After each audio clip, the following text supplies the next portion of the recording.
Welcome again to the new lecture of this course, Fundamentals and Applications of Dielectric Ceramics. So, let's just briefly let us just recap the last lecture. So,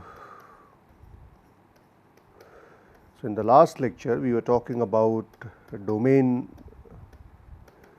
formation,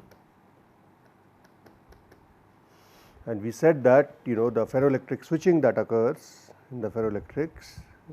So, this is the hysteresis sort of you get, and let us say this is PE, and this ferroelectric hysteresis loop is because of domain formation and domain switching. So, initially when you switch a virgin ferroelectric, it switches linearly, then suddenly nonlinear region takes over, and then again you go into linear region before you reach saturation. And this is basically, in this region you have massive domain formation, and then somewhere here at the end of it you have monodomain state. And when you come to this point after releasing, so you start in this fashion, and then when you come to this point all the domains do not revert back. So, you have a state in which so we will come back to that little later on, but domains are nothing but regions of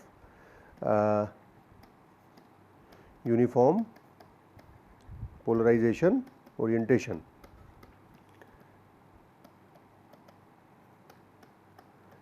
And they form because of competition between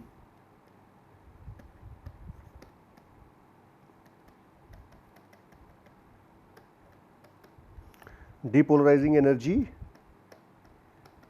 energy which wants to depolarize the material to reduce the surface charge density, and interfacial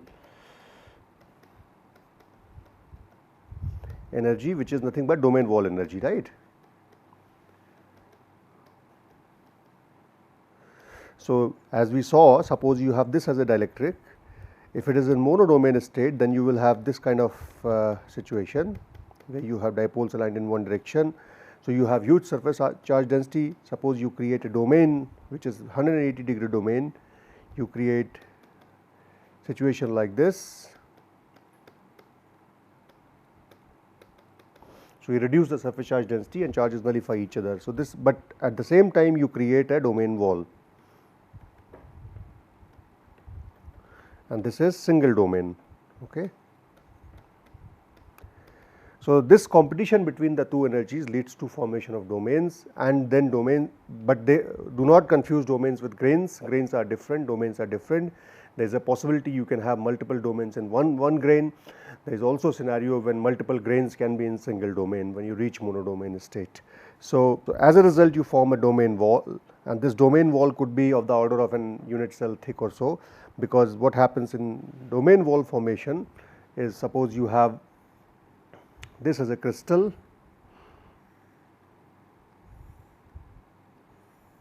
okay.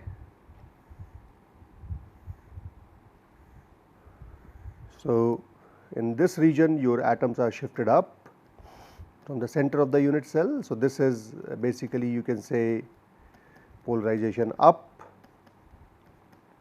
In this part of the crystal the atoms are shifted down. As a result, in this part of crystal you have polarization vector shifting down, and somewhere in between you will have a transition. So, you can see that you will have a transition going from here to here. So, this is where you will find atom sitting somewhere in the middle, and this would be nothing but, this region would be the domain walls. So, depending upon the angle of misorientation of domains, you can have various kinds of domains. So, in tetragonal crystals generally we have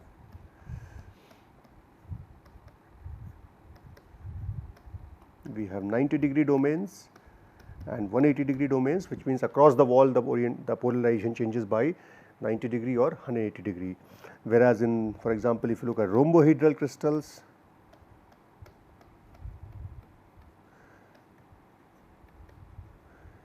you may have 71-degree domains. There is I think also 109-degree domains, and then another thing which I may not remember exactly, let me see. So, we have 180-degree domains, 71-degree domains and 109-degree domains. And similarly, if you look for monoclinic crystal, or you may have orthorhombic crystal or whatever else. So, it cannot, obviously cubic material will not have domains because cubic is centrosymmetric. So, as a result cubic will not show ferroelectricity. So, only crystals which are non-centrosymmetric which show ferroelectricity will have domain walls. So, etc., etc. So, these are all basically type of domain walls are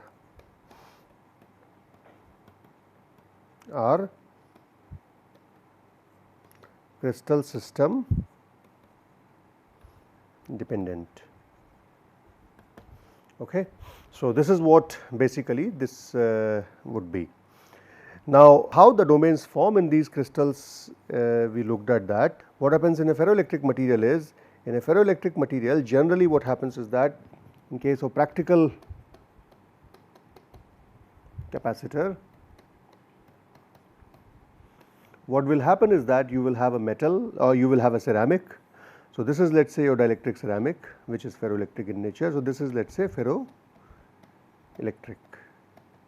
and generally on the two sides of it you will put an electrode.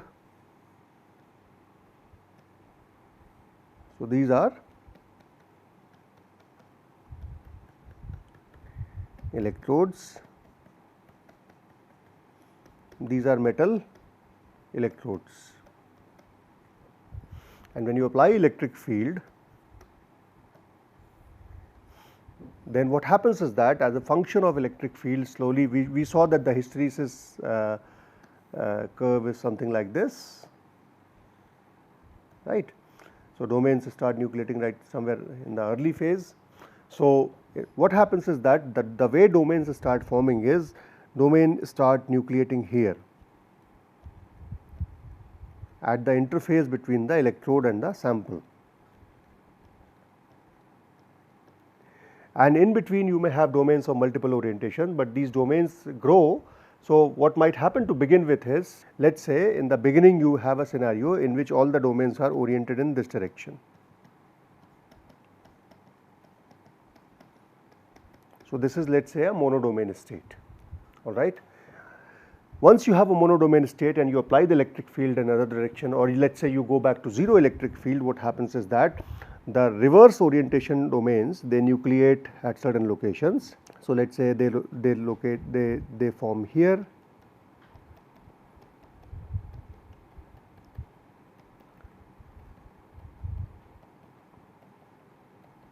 these are nothing but domains of opposite orientation. So, you can call them as you reduce the field. So, this is a scenario. The first scenario was this, you will have monodomain state, right. And then when you reduce the electric field, let us say you come here somewhere here, you have reduced the electric field, then what might happen is that you will have domains of opposite orientation nucleating. So, what will happen is that you will have domains of this orientation, this orientation, this orientation. These are all oppositely oriented domains, and as you keep reducing the field strength until you come at this point, when you come to this point, then what will happen, these domains would have grown a little longer or bigger. Of course, they will not be of same size because it is a nucleation and growth phenomena. So, there will be some randomness associated with it, but they will be of certain size, and the polarization in all of them will be in this direction. So, you can see that you have no longer a monodomain state, but you have a net polarization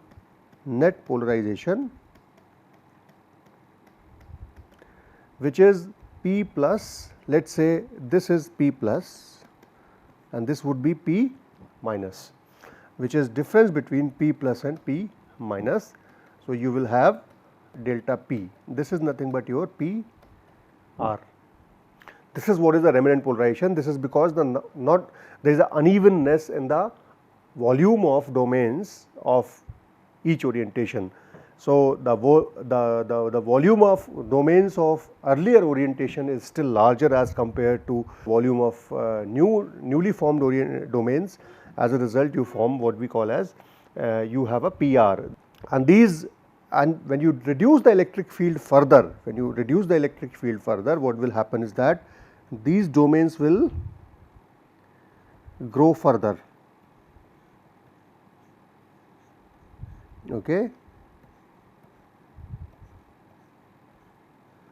Until you reach this point, where this point P plus will be equal to P minus.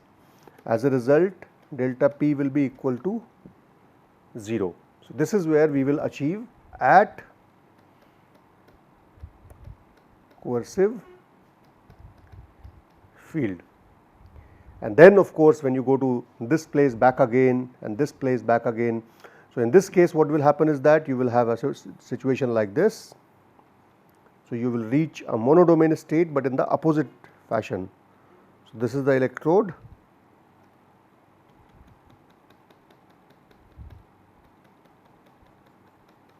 and polarization vector will now be all along this. Okay. So, this will be again a monodomain, where P minus will be equal to Ps minus Ps. Okay.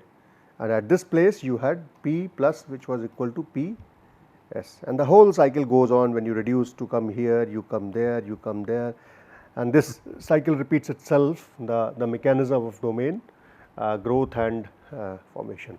Okay. So, these domains can also be observed easily. So, domains can be observed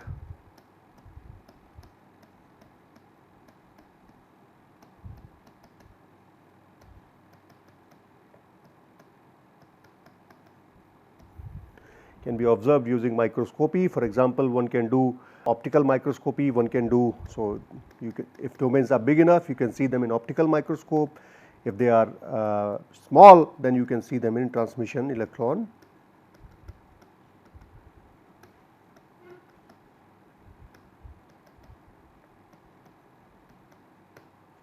microscopy. And they will, when you look at the domains, so let us say if this is a crystal,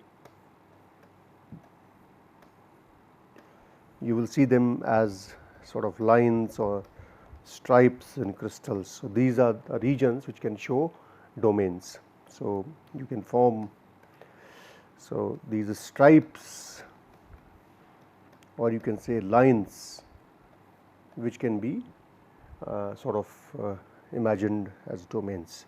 So, I will show you one micrograph. So, this is the sort of a picture of domains which have been observed in a microscope.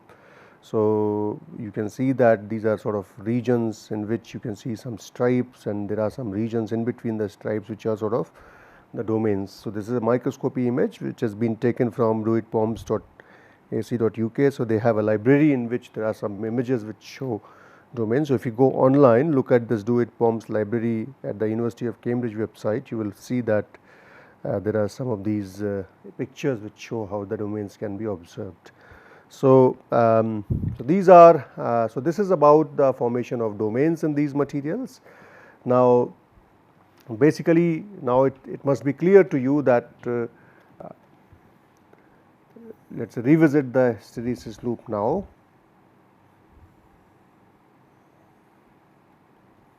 Okay. So, this is a polarization versus electric field hysteresis loop. So, if you start from a ferroelectric which has never been poled before, and then you come to this point. So, you start formation of domains, and then you go through a linear region, then again you, so this is initially in the linear region, then you reach the end of, so you start at nonlinear region at B, then you finish the nonlinearity at C, then you again go into linear region until you saturate, and then depending upon the type of material, you can have very large difference between PS and PR, and small difference between PS and PR. That entirely depends upon the system, whether it's a polycrystalline material, whether it's a single crystal material, whether it's a thin film, thick film, and so on and so forth. So, because in thin film there is a clamping effect as well. As a result, the clamping leads to different effects in thin films as compared to bulk. So at this point you can say that equal proportion of up and down domains.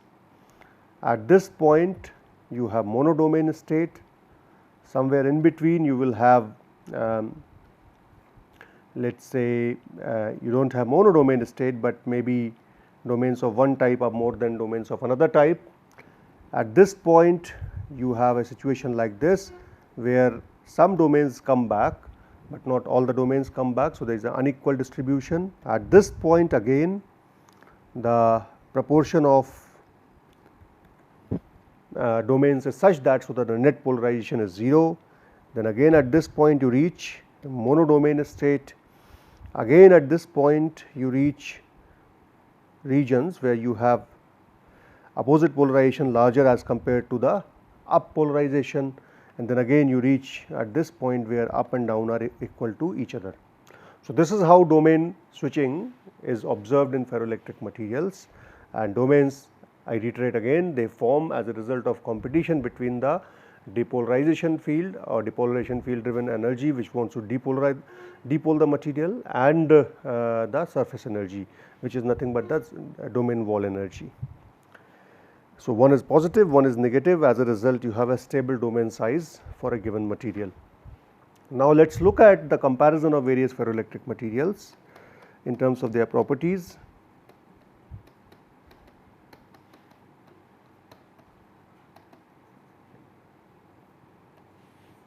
So, the most important what we have seen, ferroelectric materials have characteristics such as, one as Curie temperature, which is called as transition temperature,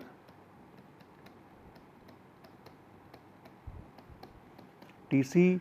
Then another characteristic of them is saturation polarization, Ps, which is typically measured in microcoulomb per centimeter square. This is in degree centigrade or Kelvin, and then you have the electric constant at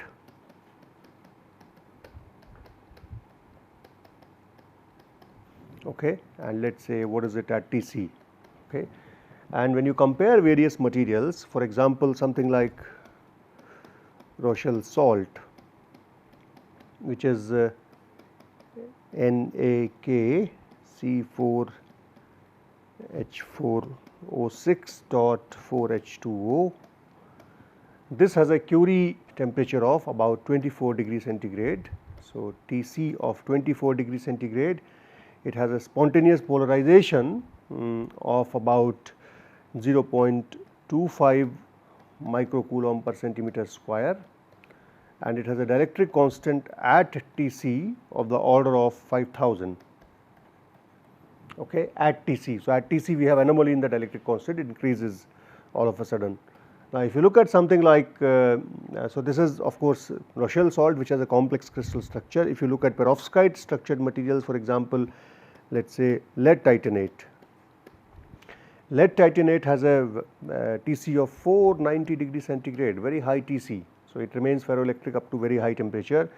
It has a polarization as high as 750 microcoulomb per centimeter square. It can have very large polarization, although in polycrystals you do not see this kind of polarization, but nevertheless, and the dielectric constant is way too high, it is sort of immeasurable.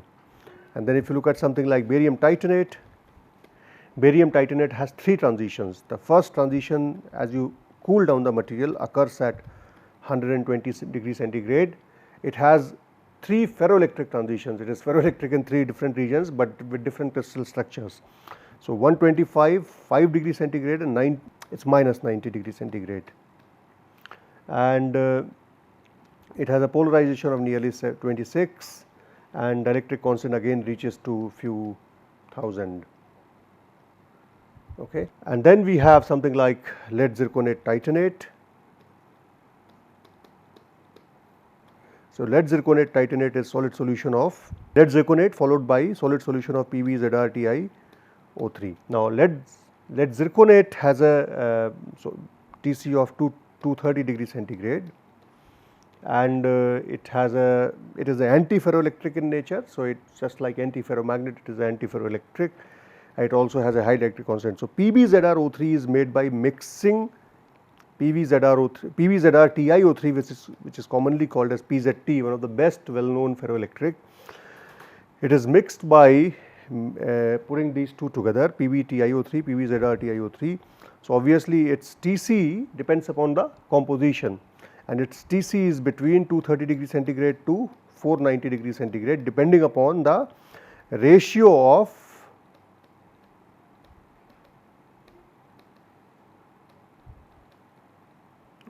PT to PZ, PTO to PZO, and generally it is the composition of nearly 50%, or to be precise, it is 57:43 composition, which is the most well known composition, and this can have very large polarization. The thin films of this material show polarization of the order of 50 to 100 microcoulomb per centimeter square.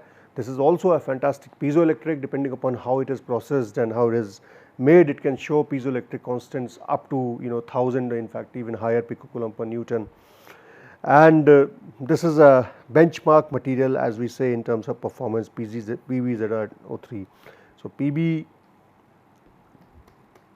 PbZrTiO3 is, you can say, the most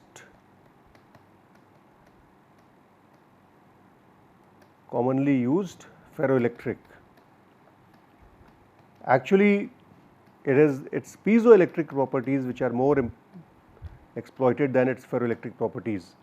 So, it has very high piezoelectric coefficient,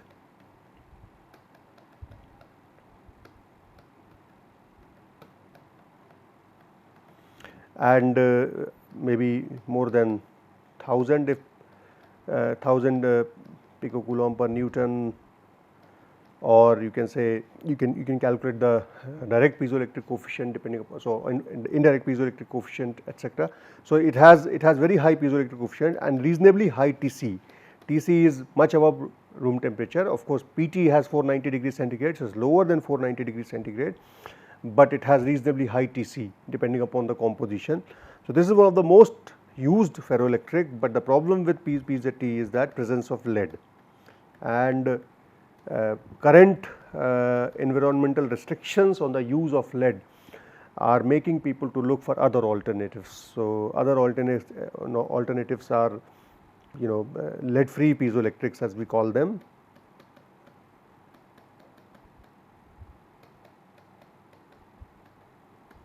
So, sodium based ferroelectrics, potassium based ferroelectrics, barium based ferroelectrics. So, these are all replacements for PZT to reduce the amount of to eliminate lead or to reduce the amount of lead in them. Interestingly, PZT system shows,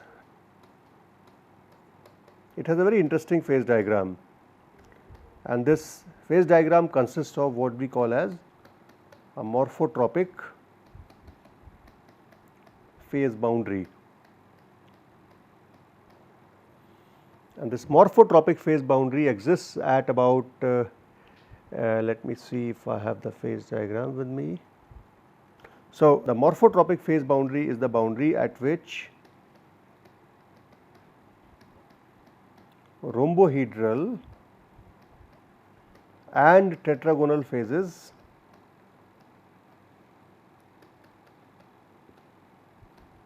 coexist, and this is at the MPV composition, which is nearly 47:53 composition. So, at this phase boundary, at this phase boundary you have a maxima in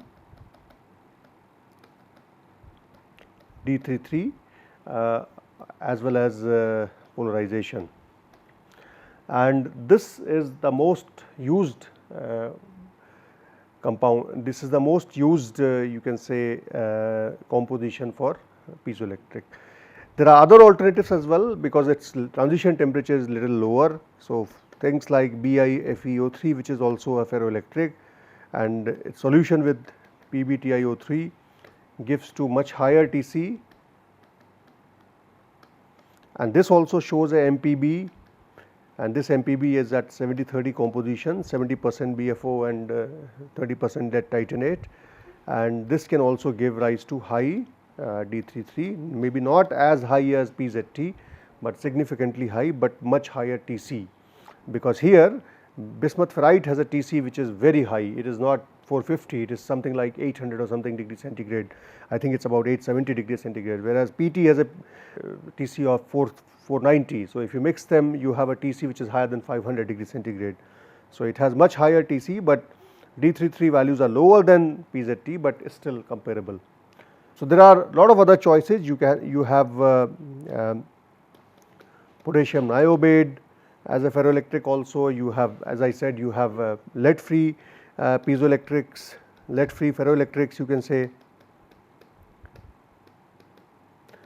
You can have solid solution of BaTiO3 with BiFeO3, which is again a lead free ferroelectric, which again shows a MPb or morphotropic phase boundary.